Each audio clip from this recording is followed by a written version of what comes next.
Hello, my name is Melissa. I was a 20-year-old college student when I met 26-year-old Steven on a dating app. Despite our age difference, we quickly fell in love.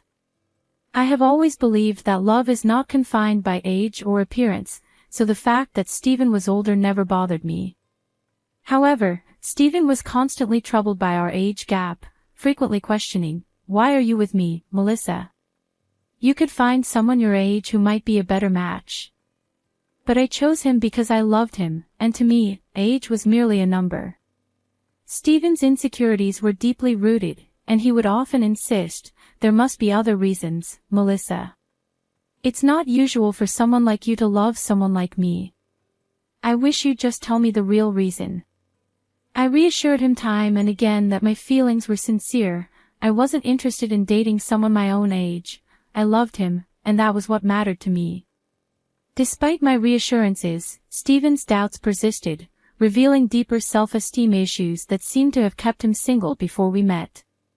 Determined to demonstrate my genuine affection, I made it a point never to allow Steven to spend excessively on me. While I was a college student managing my finances, I wasn't wealthy but ensured I bought him thoughtful gifts and handled my own expenses. I always worked part-time jobs, ensuring I wasn't financially dependent on him. Steven appeared to appreciate these gestures, but unfortunately, his insecurities didn't subside, and he continued to doubt the sincerity of my love, which deeply hurt me. It took 3 years before I fully understood the roots of Steven's issues when I met his parents, Alexander and Sophia. Alexander, Steven's father, had a stroke of luck when he won the lottery, which dramatically altered their lives. This background helped me understand the environment that shaped Steven's views and insecurities. After their lottery win, Alexander and Sophia purchased an opulent house and invested the remainder of their winnings wisely. However, their newfound wealth seemed to foster a sense of superiority. During our first meeting, Alexander often boasted, "Not everyone makes it big like me. I was just a hard worker, and look where it got me. Do you realize how rare it is to win big in the lottery? Yet, I managed it on my first try." They were quite proud of their decision-making skills, often implying that Steven, despite his college education, would never achieve their level of financial success. Sophia frequently suggested that Steven's previous partners were only after his money, leaving him as soon as they were better off financially. They openly doubted Steven's ability to make good decisions, which infuriated me. It seemed like Steven's parents were painting every woman he dated as a gold digger, and over time, Steven began to internalize this narrative himself. This insinuation that I was merely another opportunist became a painful and embarrassing aspect of their story. Tired of their groundless claims, I defended both Steven and myself. "I'm sorry, but I have to disagree with you. Steven has diligently worked to build his career and he's poised for even more success," I stated. However, Alexander countered, "Well, that doesn't alter the fact that women are only interested in him for his money. The money we possess is ours, but Steven does co-own the house, which will eventually be his. Every time these girls see our $350,000 house, I swear they're just seeing dollar signs." I couldn't hold back. "I can't speak for Steven's past relationships, but I am certainly not in this for the money. I love your son, and that's why we're together. I have no interest in your house."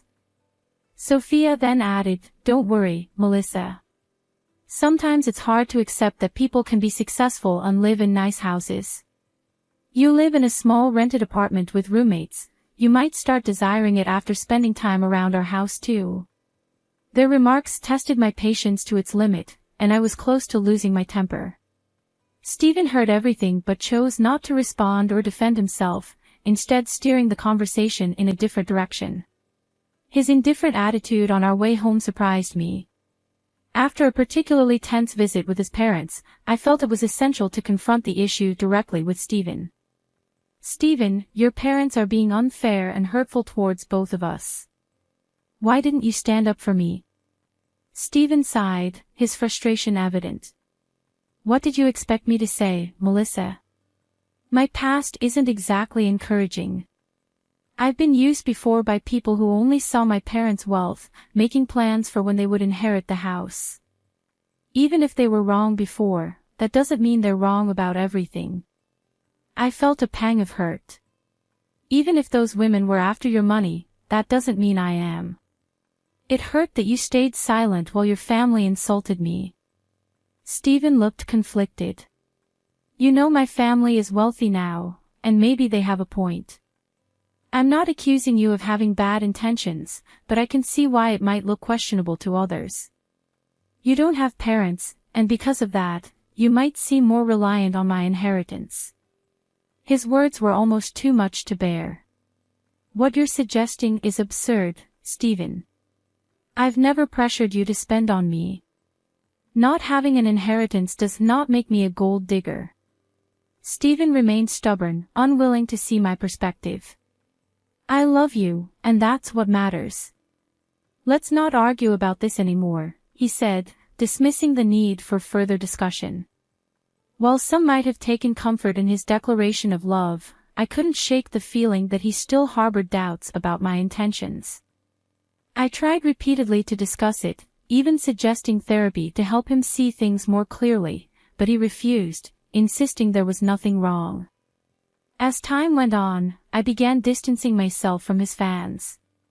We got engaged right after I graduated from college, and I landed a decent job. This enabled me to start saving for our wedding. We split the wedding costs equally and tied the knot when I was 23. However, the subsequent 4 years of our marriage were tumultuous. Stephen often visited his parents, returning each time more aloof and distressed. I was aware that Alexander and Sophia were continuing to taint his perception of me, still labeling me as a gold digger despite my pleas for him to limit his interactions with them.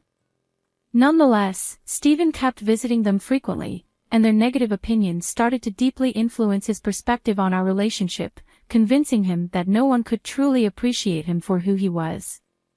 Despite years of my steadfast affection, Stephen's doubts about me never seemed to diminish, and the burden of continually having to justify my loyalty became increasingly burdensome. However, a significant test of our relationship occurred on Stephen's birthday. Opting for a simple celebration, we decided to have a modest cake party at home. Eager to make his day memorable, I surprised him with an expensive watch he had long desired. Stephen was overjoyed with the present, but my heart sank when he suggested we display it to his parents. Reluctantly, I accompanied him. Upon our arrival, Stephen eagerly showed his new watch to his parents. "Mom, Dad, look at this beautiful watch Melissa got me. I've wanted it for so long. Isn't it wonderful?"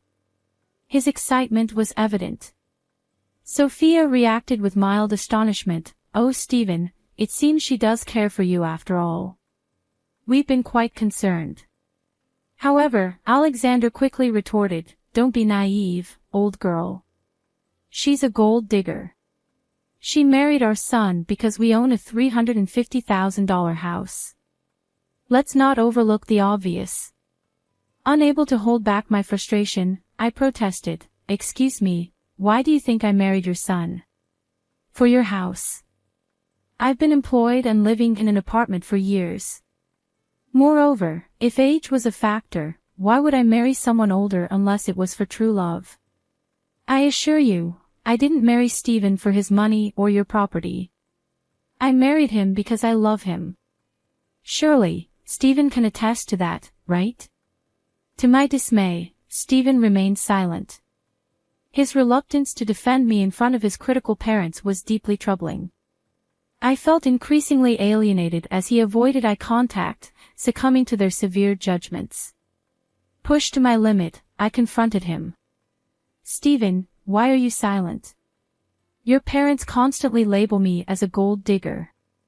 How will they ever understand the real me if you don't speak up? Why are you so quiet? Tell them they're wrong."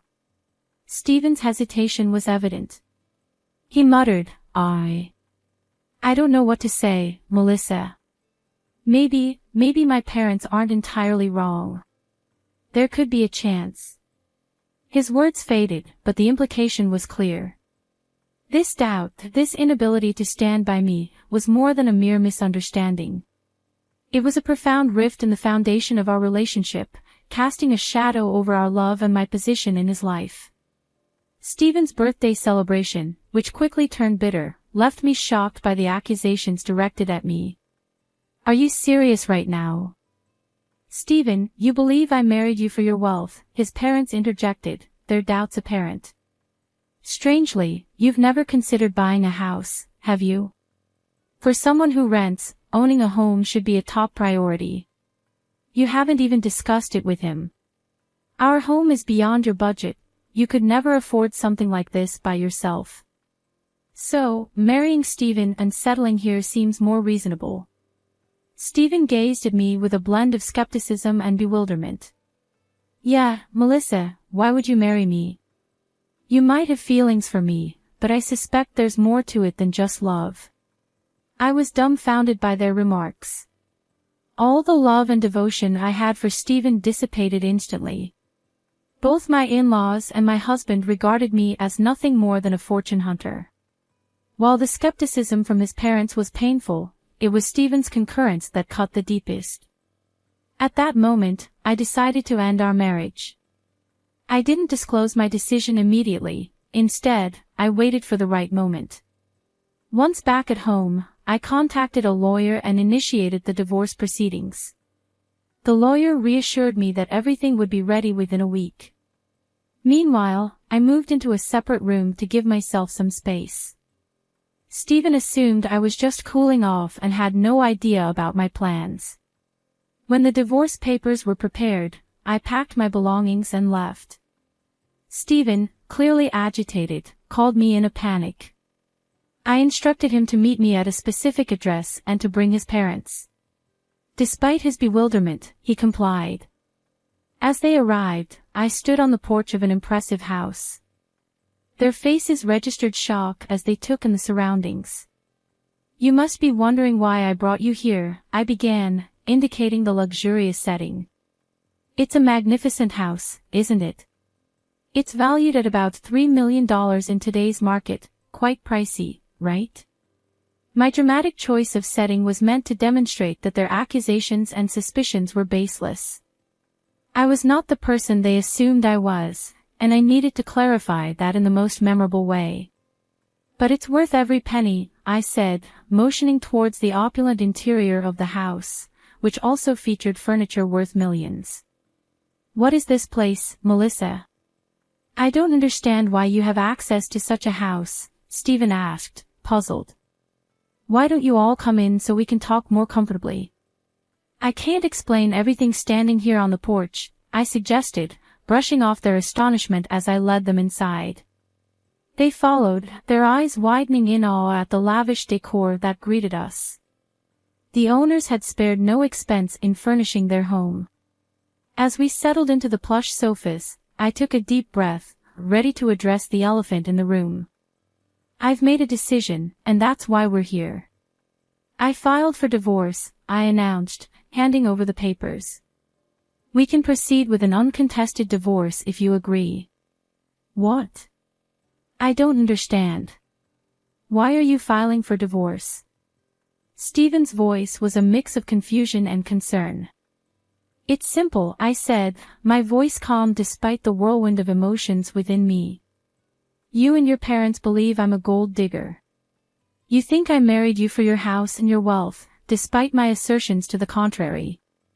You've ignored my explanations, so it's better for all if I depart, relieving you of what you consider my mercenary tendencies. You're contemplating divorce merely because my parents voiced what they believe to be the truth." "That's absurd," Stephen countered, his tone incredulous. "I believe it's for the best," I responded, resolute. His mother, observing the conversation with an inscrutable face, interjected, "If she's so determined, you should just sign the papers, Stephen. Then at least you can find someone who genuinely loves you. Why did you bring us to this house, Melissa? Do you expect me to purchase this as part of our divorce settlement?" Stephen asked, suspicion evident in his voice.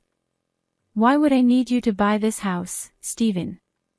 This house is already mine," I answered calmly, watching their surprise and disbelief unfold.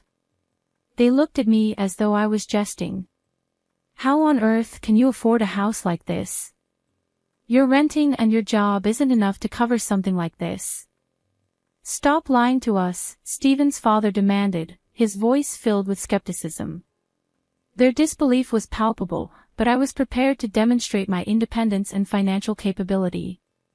This revelation was not just a claim of my financial independence but also a declaration of my autonomy, fundamentally changing the dynamics of our relationship. I'm not lying, I stated firmly, observing the disbelief on their faces. Stephen, remember when I mentioned that my parents left me some inheritance? Well, this house is part of it. It's held in a trust for now, but I will officially inherit it when I turn 31. I don't need to work a high-paying job because I have a trust fund awaiting me. That's impossible, Stephen interjected. Your parents passed away a long time ago. They should have given you the house earlier. You see, my parents were aware of the potential opportunists I might attract, I explained. So they instructed me never to reveal the house or the trust fund to anyone. Call it foresight, but they anticipated that someone might try to take advantage of me. Hence, they placed everything in a trust to protect it until I turned 31, by which time I'd hopefully be settled with someone who truly cared for me, not my inheritance. Oh my God, Melissa, you should have told us about your wealth. We had no idea. This is a sizable house you have. We could all live very comfortably here, Stephen's mother exclaimed. Yeah, you should have shared that sooner. We thought you were after our house. We could have avoided all the misunderstandings, Stephen added, looking relieved yet somewhat embarrassed. I always knew Melissa was perfect for Stephen. I've been saying she's a great woman. Look how wealthy she is. Stephen found a great match, his father chimed in, his tone dramatically altered. Hearing this, I couldn't help but laugh. Their attitude toward me had shifted so quickly it was dizzying. What was even more bizarre was that they seemed to suddenly forget about the divorce papers. I had them in hand, pulling out the divorce papers. As I signed them, I said, "Here's my signature for an uncontested divorce. You can just sign these to make things easy. If you want to fight, we can take this to court, but I won't live with you anymore." Wait, Melissa, listen to me. There's no need to rush this, Stephen implored. You've already proven you're not a gold digger. There's no reason to get a divorce anymore. We even apologize for any misunderstanding. That should make things better, right? Yes, Alexander is correct. We're sorry, Melissa. We doubted you for no reason, his mother chimed in, her voice filled with remorse. Despite their apologies and their sudden change of heart, the memory of their initial judgments and accusations remained vivid in my mind, reinforcing my decision to distance myself from a relationship where trust had to be earned rather than assumed. I don't want your insincere apologies, I stated resolutely, my determination firm. For 3 years, you allowed your family to criticize me and label me a gold digger. I expected you to defend me, but instead, you sided with them and even accused me of the same. I can't stay with someone who doesn't respect his wife. I'm done, Stephen. We can part ways amicably or involve the courts, the choice is yours. Sophia and Alexander tried desperately to persuade me to reconsider, begging me to forget the past. In their view, what had happened was just a minor misunderstanding. However, their lack of genuine remorse for damaging my reputation only fueled my anger. When I reached my breaking point, I demanded that they leave before I called the police. My firm stance intimidated them, and they left without further protest. Over the next few weeks, Stephen and his parents continued to harass me. They begged, pleaded, and even offered bribes to convince me to stay. Their belief that money could influence my decision only intensified my resolve. It was a stark revelation of their persistent perception of me as someone motivated by financial gain. Ironically, since Stephen co-owned the house with his parents, I was entitled to half of his share, which only increased their desperation for reconciliation. Despite their relentless efforts, I remained firm in my decision to part ways. I moved all my belongings to my parents' house, asserting my right to stay there even before officially taking ownership. Stephen and his parents persisted in their attempts to contact me, prompting me to change my phone number to avoid their constant calls from unfamiliar numbers. Stephen even tried to discuss matters at my workplace, but I had informed security beforehand, and they asked him to leave. Stephen still hadn't signed the divorce papers, holding out hope for a change in my decision. Nearly a year has passed, and yet the situation remains unresolved, a testament to the complexity and emotional depth of our entangled lives since I initiated the divorce proceedings. With less than a year remaining until the legal process is concluded, I've managed quite well on my own, living independently. I found both happiness and financial stability, and while I've gone on a few dates. Currently, I'm not interested in anything serious. According to a cousin of Stephen, his family is now concerned about having to pay me my rightful share of the house. The legal costs are accumulating, and their savings are proving inadequate. Stephen is even suggesting selling the house, feeling resentful towards his parents for the turmoil they've caused in his life. At this point, I'm indifferent to their problems. My sole aim is to extricate myself from that toxic family and move forward with my life.